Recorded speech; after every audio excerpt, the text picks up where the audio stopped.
വരവൂർ പഞ്ചായത്തിലെ തളി നടുവട്ടത്ത് പ്രവർത്തിക്കുന്ന അറവു മാലിന്യ പ്ലാന്റിനെതിരെയുള്ള സമരം ശക്തമാക്കാൻ ആക്ഷൻ കൗൺസിൽ തീരുമാനിച്ചു. ഇതിന്റെ ഭാഗമായി വ്യാഴാഴ്ച വൈകിട്ട് 3 മണിക്ക് വിശദീകരണ പൊതുയോഗം നടത്തുമെന്ന് ഭാരവാഹികൾ അറിയിച്ചു. പഞ്ചായത്തിലെ 12 വാർഡുകൾ ഉൾപ്പെടുന്ന പ്രദേശത്താണ് urban wings chicken renting plan എന്ന പേരിൽ മാലിന്യ സംഭരണ കേന്ദ്രം പ്രവർത്തിക്കുന്നത്. ജനവാസ കേന്ദ്രത്തിന് സമീപം പ്രവർത്തിക്കുന്ന പ്ലാന്റിന് മാനദണ്ഡങ്ങൾ ലംഘിച്ചാണ് പഞ്ചായത്ത് ഭരണസമിതി പ്രവർത്തന ലൈസൻസ് അനുവദിച്ചിട്ടുള്ളത്. അതിനുശേഷം സെക്രട്ടറിയുടെ മേൽ പഴിചാരി രക്ഷപ്പെടാൻ ശ്രമിക്കുന്ന ഭരണസമിതി പ്ലാന്റിന് ആവശ്യമായ സൌകര്യങ്ങൾ ഒരുക്കി നൽകി അനുകൂല നിലപാടാണ് സ്വീകരിക്കുന്നതെന്നും ആക്ഷൻ കൌൺസിൽ ഭാരവാഹികൾ ആരോപിച്ചു. രാഷ്ട്രീയ പ്രേരിതമായാണ് ആക്ഷൻ കൌൺസിൽ പ്രവർത്തിക്കുന്നതെന്നുള്ള പഞ്ചായത്ത് ഭരണസമിതിയുടെയും CPIM നേതാക്കളുടെയും ആരോപണം ജനങ്ങളെ തെറ്റിദ്ധരിപ്പിക്കാൻ വേണ്ടിയുള്ളതാണ്. രാഷ്ട്രീയം മറന്ന് ഒറ്റക്കെട്ടായി നിന്നാണ് ആക്ഷൻ കൌൺസിൽ പ്രവർത്തിക്കുന്നത്. CPM പ്രവർത്തകരും ആക്ഷൻ കൌൺസിലിനോടൊപ്പമുണ്ട്.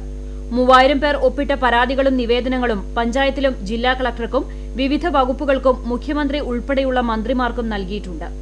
പ്ലാന്റിനെതിരെ 2 വർഷം മുമ്പ് ആരംഭിച്ച സമരവും കോടതി വഴിയുള്ള നിയമ പോരാട്ടങ്ങളും തുടരുകയാണ്. പ്ലാന്റിലെ മാലിന്യങ്ങൾ ഉരുക്കുവാൻ ഉപയോഗിക്കുന്ന രാസവസ്തുക്കൾ വായുവും ജലവും മലിനപ്പെടുത്തുമെന്നും അതിജീവനത്തിനായുള്ള പോരാട്ടം തുടരുമെന്നും പഞ്ചായത്ത് ഭരണസമിതിയുടെ ഇരട്ടത്താപ്പ് നയം തിരുത്തി ജനങ്ങൾക്കൊപ്പം നിൽക്കണമെന്നും ആക്ഷൻ കൌൺസിൽ ഭാരവാഹികൾ പറഞ്ഞു. എരുമപ്പെട്ടി പ്രസ് ക്ലബിൽ നടത്തിയ വാർത്താ സമ്മേളനത്തിൽ മുഖ്യ രക്ഷാധികാരി CU Abubakar, chairman KM Falalulla, convener Subhash Parappuram, executive അംഗം മുസ്തഫ കുറ്റിയിൽ എന്നിവർ പങ്കെടുത്തു. എല്ലുകൾ അല്ലെങ്കിൽ കോഴി മാലിന്യങ്ങൾ അത് ഉരുക്കാൻ വേണ്ടി അതിൽ ഉപയോഗിക്കുന്ന കെമിക്കലുണ്ട്.